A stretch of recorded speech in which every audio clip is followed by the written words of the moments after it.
বিষয়গুলো তুলে ধরবেন এবং আমরা এই নির্বাচন কমিশন নিরপেক্ষতা নিয়ে প্রশ্ন তুলেছি। তাদের এই নির্বাচন সুষ্ঠুভাবে পরিচালনা করতে পারছে না। আমাদের যে অভিযোগগুলো আছে আপনারা সবগুলো অভিযোগের তথ্য প্রমাণ পেয়েছেন। ছাত্র দলের নামে ব্যালট পূরণ করে জমা দেওয়া হয়েছে, শিবিরের নামে দেওয়া হয়েছে। শিবিরের নামেও ক্যাম্পাসে বুথ ছিল, ছাত্র দলের নামে বুথ ছিল।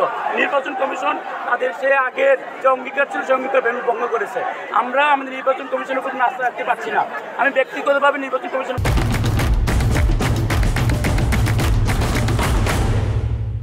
আস্থা রাখতে পারছি না এবং নির্বাচন কমিশনের যে কারচুপি সেটি আপনারা ইতিমধ্যে প্রমাণ পেয়েছেন এবং তারা যে কিছু দলের প্রতি পক্ষপাতিত্ব করছে সেটিও কিন্তু আপনারা দেখেছেন। তো আমরা বলতে চাই এই ডাকসু নির্বাচন ছিল শিক্ষার্থীদের অধিকার আদায়ের একটি নির্বাচন। এই নির্বাচনে শিক্ষার্থীদের আমরা চেয়েছিলাম যে একটি উচ্চশৃঙ্খল পরিবেশে নির্বাচন হোক, কিন্তু কি হয়েছে 12টার পরে নির্বাচনকে বিতর্কিত করার জন্য এমন কিছু নেই যে তারা করে নাই।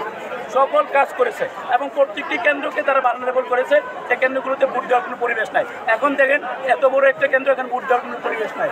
তো আমরা এখন পর্যন্ত নির্বাচন কমিশনের যে নিরপেক্ষতা ছিল সেটি নিয়ে আমাদের যথেষ্ট প্রশ্ন আছে এবং তারা দুইটি দলের উপর ব্যাপক বাস হয়েছে। সকাল থেকে দেখছেন আমাদের যে প্যানেল সর্বোচ্চ সহযোগিতা করছে, উপস্থিত হয় এবং সহজে স্বাচ্ছন্দ্য তারা অধিকার প্রয়োগ করে। সকাল থেকে সকলেই এই যে এখন দিচ্ছে শিক্ষার্থী। একজন শিক্ষার্থী তো 200 ইংরেজি ওয়ার্ড মুখস্থ 6 মাস লাগে, সেখানে 13 দিনে 1299 জন প্রার্থীর নাম মুখস্থ হয়েছে। প্রত্যেক প্যানেল এমনকি স্বতন্ত্র প্রার্থীরাও কিন্তু তাদের এই যে ব্যালট নম্বর দিচ্ছে। আপনারা নিচে দেখলেন দেখবেন অনেক ময়লা ফলা হয়েছে, প্রচারণা চলছে। আমরা যখন ছাত্রদলের এই লিফলেটটি দিলাম ব্যালট সম্পর্কিত, সেই ক্ষেত্রে আমাদের এখানে দায়িত্বরত অ্যাসিস্ট্যান্ট প্রচার মোনামি ম্যাম সে বিভিন্নভাবে আমাদের যে নারী শিক্ষার্থীরা নারী প্রার্থীরা রয়েছে তাদেরকে কটাক্ষ করছে এবং আইডেন্টিফাই করতে চাচ্ছে, বিভিন্নভাবে তাদেরকে আপনার ট্যাগিং করছে।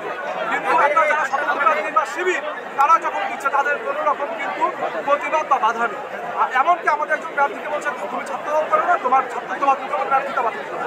এই জন্য আমরা প্রতিবাদ বলে যে ছাত্রদল সবথেকে বেশি লিফলেট দিয়েছে, দিয়েছে।